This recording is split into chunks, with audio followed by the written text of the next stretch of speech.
new deal technologie. Merci beaucoup comme ni ma ko waxee sànq ci tubaab rek parce que dégg naa suul naa ñuy wax ne dañuy fêter anniversaire xaw ma wala dañuy nu ñu ko waxee sax encore noonu ma posé question bi sax encore. waaw que dañuy ñëw pour fêter les 1 an. on est là au fait dañuy ñëw pour lancer ay projets yoo xam ne du fête du anniversaire du événement dañu ñëw pour lancer ay projets yoo xam ne parce que comme ni ngeen ko xamee 1 an ci ginnaaw benn at ci ginnaaw le président de la République son excellence Bassirou Diomaye Diakhar Faye ak sous l'impulsion du premier ministre Ousmane Sonko dañu lancé woon li nga xam ne moom lañ tuddee le New Deal technologie. New Deal technologie nag mooy stratégie Sénégal pour la transformation numérique du pays loolu nag bi ñu ko lancé 1 an ñun dañu ñëwoon en tant que ministère bi nga xam ne moom la ñu dénk wàllu boobu noonu dañu ñëwoon taxaw devant tous les Sénégalais le 24 février 2025 ne leen ñun lii mooy sunu gis-gis en tout cas nii la ñu xalaatee gis-gis bi nga xam ne moom le président de la République am à travers l'agenda national de transformation nous nii lañ ko comprendre et ni ñu ko comprendre ni jàpp nañ ne nii lañ ko war a tabaxee pour que mu méngoo ak li nga xam ne moom la vision président de la République am moom le premier ministre bëgg impulser ci loolu nag ñu amoon un certain nombre de projets yoo xam ne présenté woon nañ ko Sénégalais wax nañ leen ne projets yi lañ bëgg a teg te nii lañ ko war a tegee te si diir bi également lañ ko war a teg comme ni ma ko waxee par souci de responsabilité par souci de redevabilité parce que man dama jàpp ne weesu nañ jamono boo xam ne dañ lay jox par exemple que muy ministère que muy direction que lu mu mënti doon suñu la dénkee dara à chaque fois parce que ñun Sénégalais yi dañuy liggéey d'accord suñu dénkee benn affaire non seulement dañu war a wax Sénégalais yi ñun kat li ngeen ñu dénk vision bii lañ ci gis mais également su fekkee moyen matee na ko nii lañ ko bëgg a taxawalee loolu moo tax ñu ñëwaat benn at ci ginnaaw ñëw ne engagement yi ñu jëloon 24 février l'année dernière voilà les projets yi nga xam ne moom la ñuy lancé et pour mu ñu xam ne kat li ñu digle ak ñoom ñu ngi koy def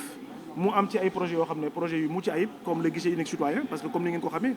sénégalais yàgg nañu jooy ñun ñi fii ñëpp am nañu on a été victime de ça nga war a soxla kayit di juddu wala nga war a soxla passeport wala nga war a soxla parfois papier boo xam ne sax amul solo nga toog toute une journée wala parfois 2 jours pour mën a dem waxuma la ñu defal la ko mais rek ñu jël la pour nga mën a déposer wala nga soxla loo xam ne administration bi moo la ko yoreel ba pare mu la koy laajaat di la laaj les mêmes papiers yi nga xam ne administration moo la koy fournir ñun ñu jàpp ne loolu du cohérence la loolu moo tax la plateforme d'interopérabilité qui va permettre demain à ce que données yi nga xam ne administration bi yëpp am nañ ko dañ koy laaj situation benn yoon lañ koy laaj citoyen bi nga xam ne bu ko ñeneen citoyen soxla ñooñu dañuy état bi ci boppam mooy jël données boobu noonu pas jëlawaat yow par exemple bi ma ci mën a joxe parce que avant su fekkee na nga doon tijji entreprise par exemple il faut nga dem ci ñeenti ministère il faut nga dem ministère du commerce pour am registre de commerce il faut nga dem ministère de la justice pour am casier judiciaire il faut nga dem ministère de le MEPC pour ñu jox le numéro d'immatriculation avant ngay dem DGID donc yow da ngay def 4 jours minimum pour dem ci 4 ministères pour demander leen papier boo xam ne état moo la ko jox donc avec la plateforme d'interopérabilité aujourd'hui loolu mënatul ne il suffit que yow état bi xam la benn yoon dootoo war nga di fenn naan dañ lay laajaat wala nga soxla benn document ñu naan la demal ministère état bi ci boppam moom mooy mettre en place un système boo xam ne moom bu la waree jox papier moom du la ko laajaat et loolu ça va permettre ñu gagner beaucoup de temps ça va permettre ñu gagner beaucoup d'argent ça va permettre aussi que état mën a gën a efficace ci lëkkaloo bi nga xam ne mu ngi koy lëkkaloo ak citoyen bi et digitalisation rek moo mën a wax loolu transparence bi ci am ak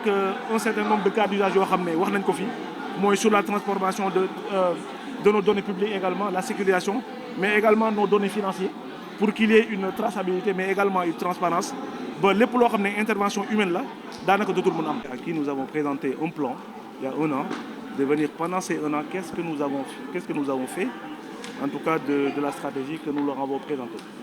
C'est la raison pour laquelle aujourd'hui il y a un certain nombre de plateformes structurantes pour notre pays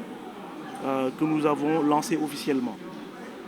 Aujourd'hui à travers par exemple le guichet unique citoyen qui va être le portail unique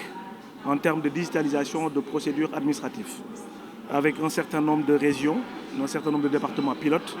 par exemple pour la procédure qui concerne le casier judiciaire, de permettre aux Sénégalais qui vivent dans ces régions pilotes de pouvoir aujourd'hui, à travers leur plateforme web, de faire une demande de casier judiciaire qui, jusqu'ici, prenait parfois plusieurs jours ou parfois plusieurs semaines pour les avoir. Et c'est comme ça le lancement que nous avons fait aujourd'hui. C'est une phase pilote avec le ministère en charge, le ministère de la Justice, le ministère de la Fonction publique, mais également le MEPC à travers l'ANSD